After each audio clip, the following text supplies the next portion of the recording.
په تیر ویډیو کې مې درته ویلي وو چې هغه کسانو ته چې د امریکا لاټرۍ ویزو لپاره یې نوملیکنه کړي نو دوی نه کنفرمیشن کوډ هیر شوی دی یا یې ورک کړی دی نو دغو کسانو لپاره یوه بله ځانګړې ویډیو درته جوړوم نو دا دی په دې ویډیو کې درته ښایم چې کنفرمیشن کوډ به څنګه خپله بیرته لاسته راوړئ او پایلې به یې هم وګورئ چې کامیاب شوي او که نه نو نور مو وخت نه نیسمه دغه ویب سایټ کوم چې په سکرین باندې درته ښکاري دا مو خپل موبایلونو کې خلاص کړئ که د دې ځای څخه دا لینک راخیستل درته مشکل وي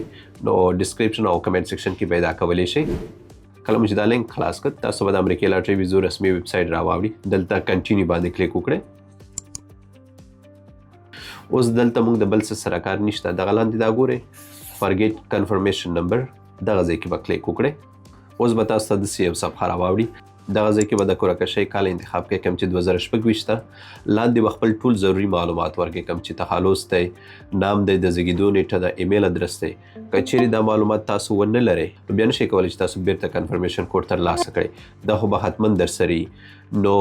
راځو دلته اول تخلص ورکوو لاست نیم ځای کې ورپسې خپل نام ورکوو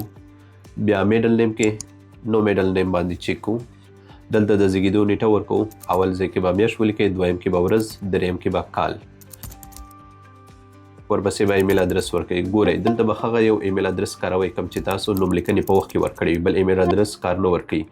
کله مو چې دا ټول معلومات ورکړل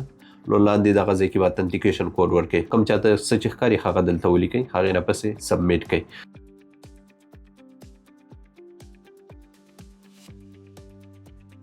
نو دا دی تاسو ته کنفرمیشن کوډ راغی د دې ځای څخه سکرین شاټ واخلئ نو که غواړئ چې اوس خپله نتیجه وګورئ لاندې راښکته شئ اتنټیکیشن کوډ ورکړئ